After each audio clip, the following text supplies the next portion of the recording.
Hey guys, welcome back to my channel. Oh my god, I don't want to expose myself here because I don't like exposing myself and my spaces and stuff like that. That's just me. uh, but yes, welcome back to my channel. In today's video, I am gonna adjust this a bit. I want to talk about the fact that I have moved. I have hinted this in some of my other videos, and obviously I spoke about it in one of my vlogs, and that is to say that I have moved, and I have moved to Seattle, and yeah, I've moved here for work. I am working in a really great company. It's one of the FAANG companies. I am not going to disclose what that is because I don't want you guys to be Googling me and stuff like that, because I keep my my blogging life and everything separate from my work life. Not really ashamed of it, really. It's more like I don't want people, you have trolls and stuff like that. I don't want people going after my work and stuff like that. And like, I want to keep that separate. But yeah, I am here. I know that some of you guys will probably want to guess the type of company that I'm working at, but there are so many FAANG companies in Seattle that are based here. There's, Microsoft has an office here, Apple has an office here, Amazon has an office here, Google has an office here. I think the only FAANG company that doesn't have an office here is Netflix. So yeah, I'm working for one of those FAANG companies. In terms of what I'm doing, I'm like a senior manager in one of these companies, and I came here obviously after completing my master's degree. And yeah, and so far I like Seattle. Seattle is really good. I'm 3 months in right now. I think I have hit the 3-month mark. It's very different, I think, because I moved at a good time. Everybody keeps telling me I moved at the right time because the weather is beautiful and it's amazing. I feel like it's a really nice city. I have had the opportunity to kind of like settle in well without too much stress. I think there's a lot of things to do. There is absolutely so much to do. There's a lot of restaurants. There is a lot of activities because Seattle has mountains, it has lakes, and then it also has the ocean. And there's many islands around Seattle that you can just hop on a ferry and go over to those islands. I think there's more than 27 islands. I don't know, but I've been to one of them, Bainbridge, and it was really fun. I went with my cousin, and I really had a great time. So there is so much to do here. I was able to find an apartment. It was really hard in a way to find an apartment while I was in Boston and stuff like that, and moving out here. It is actually more costly than I expected Seattle to be. Seattle is actually quite costly. It's actually not that far from Boston in terms of costs. Of course, apartments, you can find cheaper apartments than you can find in Boston that are relatively nice. But when you consider how much tax that Seattle actually imposes, it's ridiculous. Here, food is so expensive. I have not lived in any place where food is as expensive as Seattle. Seattle is way more expensive than LA. LA is by far one of the cheapest cities, big metropolitan cities that I've been to. Seattle's food is even more expensive than New York. Like, I was shocked. I was like, what? But it makes sense. The reason is because Seattle has no state income tax. So they have to find ways to get that money back, right? So they have a 10.25% tax that they levy against us on food, on anything that you buy. And my G, like, to put it into perspective, that is 5% in Wisconsin. It is 7% in Massachusetts, and here being 10.25%, it means that, by the end that you're done, like, I expect that if I go out to get a basic meal, I'm not kidding you, to get the most basic meal without drinks, I'm already at $25. I can expect that. Like, if I just walk out at any restaurant, even if I go to Chinatown, I will end up spending close to $30 to get both my food and my drinks all together. Like it is so expensive. I am blown away by how expensive it is. In terms of nightlife, I would say Seattle has quite a lot of nightlife. It has more nightlife than Boston. There are so many bars. There's so many clubs as well. Of course, nothing beats New York or LA or Vegas, but absolutely there are so many options for you to go to. And Seattle is also kind of spread out in a way, like it's a long strip, but it's spread out and it's surrounded by cities, not cities, towns that have their own kind of vibes. So you have on this side you have Bellevue, and then of course below you have like Tacoma, like all these other cities in the area that you could go to have fun. You know what I mean? And of course, eateries, you just will not run out of eateries here. They're just everywhere. It reminds me of London in terms of how much access to like so many shops and so many little restaurants, so many little cafes. I have never seen, I have to say this, I have never seen so many cafes per capita than in Seattle. Like, I feel like these guys live on caffeine. I mean, I would expect that for New York. But here, it's like on any given block, I'm finding like 4 cafes. And I'm like, the blocks are not even that long. It's like 5 different buildings like in one block, and sometimes 3. And then there's 5 cafes. I'm like, what? What? But of course, who can blame them? Big companies like Starbucks were founded here in Seattle, so I guess it makes sense.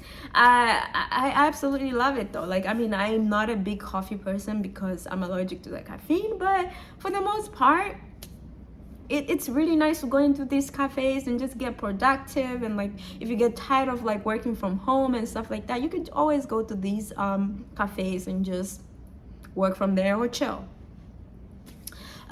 There's beautiful nature. There's so many things, hiking. Of course, when snow comes, there's gonna be like, and I haven't tried this, and I'm gonna try it, skiing. There is a whole lot of really fun things to do here that many people have been like recommending for me to do, and I am very excited to try everything out. When I really go to Mount Rainier, because I have not, it's one of the famous mountains in the US and also in the States. So I really want to go up there. To complete this video, I really do need to talk about the drawbacks of Seattle. I briefly mentioned one of the drawbacks, and that is the fact that it's very expensive.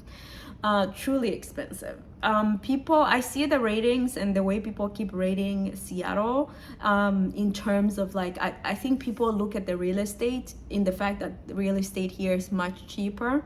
But it's going up quickly because of the tech companies that are moving in here, and all these tech salaries. Don't blame me. I'm just part of the ecosystem, okay?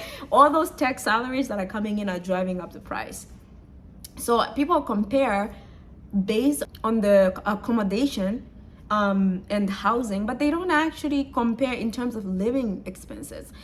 Living expenses add up so quickly. All this gas and all of this stuff, it's summer and I'm paying ridiculous prices for gas and sewage and all these things that would be almost little to nothing in Wisconsin, not in Wisconsin, in Massachusetts, but here it's extremely expensive.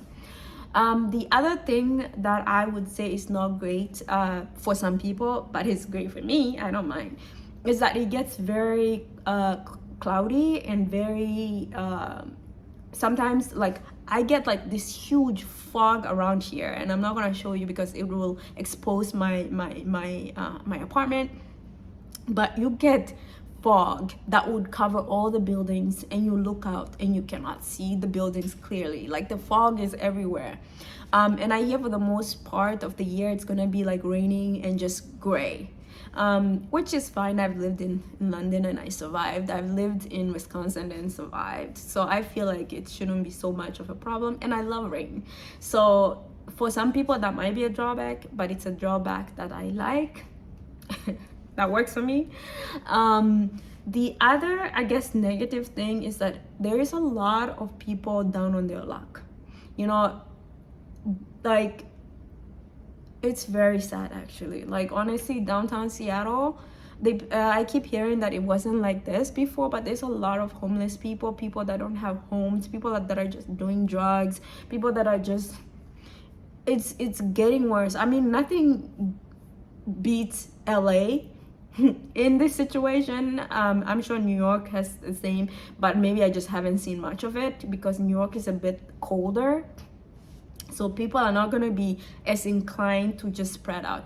But every time you're walking downtown, all you smell is just piss and a lot of, like, not everywhere, but like you smell a lot of piss. You see congregations of like homeless people that are really down on their luck. And obviously the locals say it's because of COVID has displaced a lot of people, and once you get caught up in that world, sometimes it's really hard to come back, so people just stay. And because the weather is good and livable, people can live out in the streets and beg for money.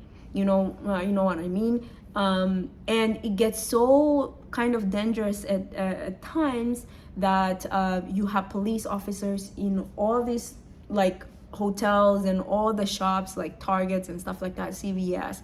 They have police officers and security guards with guns and stuff like that. It's like, it gets serious. But this is just an area of downtown. It's not all of Seattle, it's just this area of downtown. Because if you just walk like 3 minutes out of downtown, because the downtown is not that big, you go to what do you call this, Capitol Hill? No, South Lake Union, because Capitol Hill is a bit of a walk. If you go to South Lake Union, I don't think I've seen a homeless person in South Lake Union.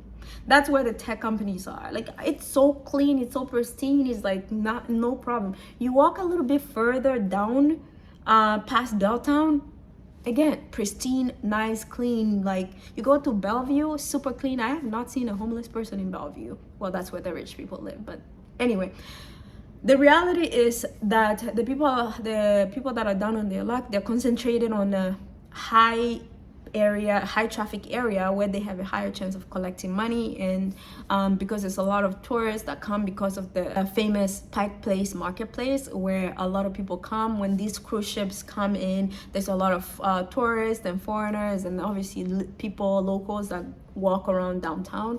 So that's where homeless people go. Even in LA, you will only find homeless people around high traffic areas. So like Hollywood Boulevard, because obviously that's where the tourists are going, and downtown, because that's where most of the employees and the workers are going. To even tourists go downtown as well. So they have an opportunity to then beg. And I don't really judge, because to be honest, there are people that are genuinely struggling and that really need to have a helping hand, and hence why they're begging. And then obviously there are people who make it into a business, who are, by the way, shame on you, because you're taking from people that really need it. But in any case, yeah, I would say those are like mainly the main negative aspect of Seattle. I haven't really experienced the Seattle freeze that I hear of, mainly because I've been mostly indoors, just because I'm just adjusting to work and everything. I have tried to get to know people in the building and stuff like that, and they have been very polite. I have met people on the street who are very polite, so I have not had that. But of course, again, part of the definition of Seattle freeze is like that they're polite but fake polite, and they like say hi to you, and after that they want you to stay the heck away from you. So they're not gonna be rude, they're not probably gonna be the first to say hi, but if you say hi, they'll say hi back. At least that's how I hear it being described. But I have seen many people saying hi to me, giving me compliments as I walk on the street. So like, especially because I normally wear my natural hair, so yeah, anyway, that is it. I wanted to share with you guys that I moved and what my third month in Seattle has been like so far. And let me know if you guys want more of these videos. I will tell you a little bit more about Seattle and how I think about it. And if you have any questions, just put them in the comment sections and maybe I can put a different video together that answers some of those questions. Yeah, thank you so much for watching, and I will see you in the next one. Bye.